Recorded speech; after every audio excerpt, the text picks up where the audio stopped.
Mon invité a une fiche professionnelle en arts martiaux mixtes de 6 victoires et une défaite. Il a remporté son dernier combat par KO au premier round devant Yassine Bandoui lors du TKO 38 qui s'est tenu la fin de semaine dernière. Je reçois Powerbar, Marc-André Barriot.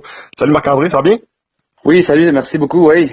Je veux qu'on prenne le temps peut-être de te présenter un petit peu. Tu sais, j'ai parlé un petit peu de ta fiche, là, mais parle-nous un peu de comment les sports de combat sont entrés dans ta vie. Dans le fond, moi, c'est pas compliqué. Étant jeune, j'ai pratiqué différents sports d'équipe, surtout le football au secondaire. Puis après ça, j'ai décidé de peut-être plus me diriger vers le sport individuel. Puis une journée comme ça, je suis rentré dans une école d'arts martiaux à Gatineau, parce que moi, je viens de Gatineau. Puis l'école d'arts martiaux Patnaud à Gatineau, qui est très présente là-bas. Puis c'est vraiment ce changement-là qui a changé ma vie là à ce niveau-là, parce qu'à partir de ce moment-là, là, j'ai vraiment eu la piqûre et la passion là, qui ont embarqué, puis tout a suivi son cours là, par la suite là, au niveau amateur, et j'ai fait mes grades, puis en 2014, j'ai fait le saut professionnel quand je suis arrivé ici à Québec. Quand on parle au début de d'arts martiaux, est-ce que c'était plus la boxe, est-ce que c'était plus du karaté, est-ce que c'était du kickboxing? C'était quoi au départ là, la chaîne qui venait vraiment te brancher? Ben moi, en fond, j'ai pas vraiment commencé avec rien de spécifique. Des fois, on voit du monde, bon, comme tu l'as dit, la boxe, le karaté, la lutte, des trucs comme ça. Moi, je suis vraiment rentré là pour avec mes compétences à moi propres, qui étaient vraiment la force physique. Comme je disais, j'ai joué au football, donc tout ce qui était corps à corps, je me démarquais à ce niveau-là. Puis après ça, là, vraiment, là, avec le système là, des arts martiaux Patnaud, là, qu'on couvrait vraiment tous les aspects des arts martiaux, puis avec nos petites techniques spéciales à nous, ça a donné que j'étais capable vraiment de trouver mon compte dans chaque discipline. Puis de fil en aiguille, là, j'ai développé des qualités là, athlétiques avec ma boxe. Je travaille beaucoup mon jeu au sol, donc c'est vraiment un mélange de tout, je dirais.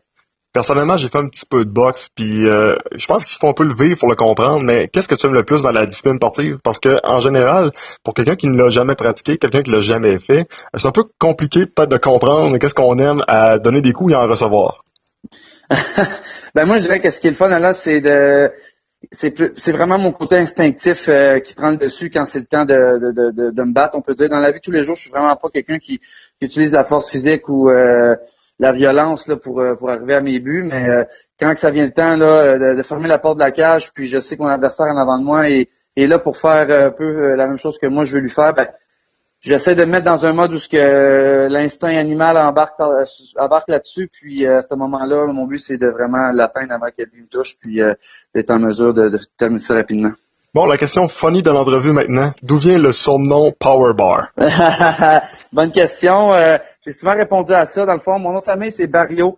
Puis plus jeune, au secondaire, mon surnom, c'était Bar, B-A-R, pour vraiment juste les premières lettres de mon nom de famille. Puis dès mes premiers combats amateurs, on a vu justement ma force physique et ma puissance. Puis j'ai des bons amis à moi d'enfance là, qui m'ont surnommé comme ça, Power Bar, pour ma puissance. Puis fait que ce nom-là m'est resté. Puis je pense que il me va bien, parce que même encore aujourd'hui, on voit pourquoi, de où est-ce que ça vient toute ma force. Puis je continue à la mettre de l'avant. Je pense que tu peux pas vraiment mieux dire.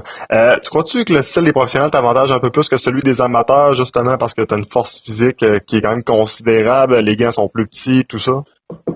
Oui, vraiment, parce que si tous ceux qui ont vu mes combats amateurs savent que j'ai, tu sais, avec l'expérience que j'avais à ce moment-là, puis je donnais des bons combats, sauf que même quand je touchais la cible là, avec les protections qu'on avait, c'était pas suffisant pour mettre fin au combat comme que je le fais présentement. Puis dès que j'ai eu la chance de pouvoir m'exprimer là au niveau professionnel avec les petits gants, puis vraiment tout l'arsenal, là, les coudes, les genoux, j'ai vraiment vu là que c'était ça qui était fait pour moi. Puis dès le départ, là, j'ai commencé avec mes 3 premiers combats professionnels, ça a été 3 KO premier round.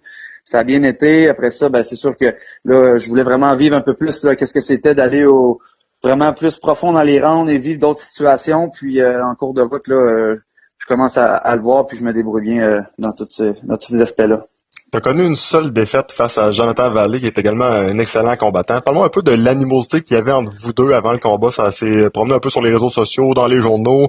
En plus de savoir, j'aimerais ça aussi savoir, tu sais, t'as perdu, qu'est-ce que ça t'a appris? Parce que c'est lors de la défaite là, qu'on apprend le plus, là. Oui, c'est sûr. Ben, écoute, le combat avec Joe, Jonathan Vallée, c'est sûr que il était vraiment beaucoup anticipé. À ce moment-là, comme je disais, j'étais 3-0. Joe aussi était sur une belle séquence de victoires. Puis moi, je voyais ça se dessiner tranquillement là à l'horizon. Puis quand c'est venu le temps de vraiment genre concrétiser les choses, ben bon, c'est sûr et certain que les promoteurs aiment toujours mettre un peu de nouveauté. Aiment ça quand nous, en tant que combattants, ben on mousse un petit peu là, l'événement puis le combat. Puis à ce moment-là, ben tu sais, moi j'avais rien de personnel contre le gars, lui non plus. Sauf que c'est sûr et certain que ça allait escalader un peu à certaines occasions. Puis on a carburé à ça vraiment là pour vraiment m'entraîner fort. J'étais quand même vraiment prêt pour ce combat-là. Puis lui aussi. Puis ça a fait en sorte que on a eu un bon combat. Ça a été la première fois que j'allais dans un 3 rounds. Puis à ce moment-là, c'est sûr, bon, la défaite, comme tu dis, c'est sûr qu'on apprend lors de la défaite. Moi, ça m'a quand même vraiment fait grandir parce que j'ai vu jusqu'où que je pouvais aller. Puis surtout aussi qu'il y a certains styles de combattants qui vont bien avec d'autres quand c'est le temps de s'affronter. Puis à ce moment-là, j'ai embarqué dans son jeu à lui au lieu de vraiment m'imposer moi. Puis c'est ce qui a fait en sorte que j'ai pas été capable de sortir aussi fort que je le fais d'habitude là, pendant ce combat-là. Si on avait pu entendre votre conversation à la fin du combat, qu'est-ce que ça leur a donné? Joe, il a voulu dans sa tête, il savait qu'il en avait fait assez pour gagner à ce moment-là. Puis il m'a dit c'est fini, on arrête ça là. Il voulait un peu enterrer l'âge de guerre.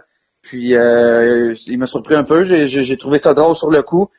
Puis c'est sûr que moi à ce moment-là, je savais que c'était un combat serré. Je savais pas c'était quoi la décision.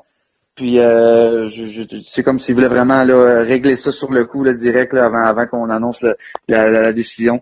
Puis c'était vraiment respectueux. Là, il n'y a rien eu de déplacé. Puis par la suite, on s'est reparlé aussi. Puis il m'a même invité à aller s'entraîner avec lui puis ça gagne à quelques reprises. Puis c'est juste que ça n'a pas donné de mon côté. Mais aujourd'hui, tout est réglé. Est-ce qu'on peut parler d'un combat revanche un jour? Parce que veux pas, c'est tout le temps un peu la spéculation qu'on peut donner lorsqu'il y a un combat serré. C'est sûr, je m'en fais parler beaucoup, surtout depuis la dernière année, depuis ma défaite contre Joe. Bon, c'est sûr que la plupart du monde aimerait revoir ça parce que ça a été un combat serré. Puis là, de plus en plus, mes 3 derniers combats, je les ai gagnés. Lui aussi, on a la même fiche. C'est sûr que je me fais poser la question. Moi, de mon côté, mon équipe, pour l'instant, on n'est pas très chaud à l'idée de faire ça rapidement. C'est sûr que éventuellement, là, avec le classement TKO, puis à voir comment ça va, on va sûrement se retrouver dans cette position-là. Puis à ce moment-là, on va faire ce qu'il faut. Mais pour l'instant, moi, j'ai déjà mentionné avant mon combat contre Yacine que quand j'ai signé avec TKO, ce que je voulais, c'était avoir un peu de nouveau dans la division. Faire des combats revanche toujours. Des fois, ça vient un peu. C'est pas ce qui fait grandir, moi je pense. Puis c'était d'affronter des nouveaux bons défis. Donc pour l'instant, je suis été bien servi. Puis pour ce qui est de mon prochain combat, on va voir là, qu'est-ce qui va être proposé, mais je sais que moi, pour le mois de juin, c'est pas dans les plans d'être sur la carte. Il y a déjà beaucoup de combats qui nous intéressent, là, qu'on regarde pour qu'après ça va nous donner vraiment leur juste sur qu'est-ce qui s'en vient pour moi. Tantôt, on a parlé du fait que tu avais bien rebondi par la suite avec 3 victoires consécutives, la dernière par KO. Selon toi, est-ce que ces victoires-là, ça peut t'apporter quelque chose de concret? Quand je parle de concret, oui, TKO, c'est bien, mais est-ce qu'on peut parler peut-être du Bellator ou de l'UFC? Parce que on regarde là, le potentiel, puis je prends l'exemple de Jonathan Meunier. Je pense qu'il y a un parallèle quand même intéressant à faire. Oui, c'est sûr. Si on regarde Joe... il y a eu une très belle carrière professionnelle ici dans le circuit québécois. Puis Joe, je pense qu'il a fait son entrée en UFC avec une fiche de 7-0, 8-0. Puis ça a fait en sorte justement que bon, les portes se sont ouvertes. Joe, il a pris l'opportunité quand c'est venu. Puis moi, je suis vraiment toujours été un gars opportuniste aussi, que ce soit en combat ou vraiment dans la vie de tous les jours. Puis mon but, c'est sûr que c'est ça. Notre but, mon équipe et moi, c'est vraiment de faire notre marque chez TKO. On a signé un contrat de 3 combats. On va voir ce qui se passe au cours des 2 prochains combats. Mais moi, c'est sûr qu'avec une fiche de 8-1, si tout se passe bien, on s'attend à avoir un coup de téléphone puis d'avoir à regarder ce qui se passe pour la suite des choses. Mais c'est vraiment ce qu'on vise là, les plus grosses ligues. Ouais. J'imagine également qu'on vise peut-être une ceinture. T'en as déjà eu une, mais peut-être en ajouter une autre. Ouais, c'est sûr que ça serait le fun. Ça serait vraiment le fun de pouvoir vraiment sortir là d'ici avec une deuxième ceinture. C'est un objectif pour l'instant, c'est sûr et certain. Avec le classement qui se passe, puis à voir comment ça s'enligne, c'est sûr et certain que je vais être un candidat à prendre en considération, mais que ça va être le temps des ceintures. Mais je me mets pas de pression avec ça. Je dirais que mon but, c'est de performer de combat en combat, puis de montrer que je suis un gros joueur dans la division, puis que j'ai une bonne j'ai une bonne base de supporters qui sont toujours là, puis ils vont toujours me suivre. Les arts martiaux mixtes au Québec, en général, des fois, je dirais que c'est une genre de vague. Ça monte, ça descend, ça monte, ça descend. J'ai l'impression que depuis que TKO est revenu, tranquillement mais sûrement, ça remonte.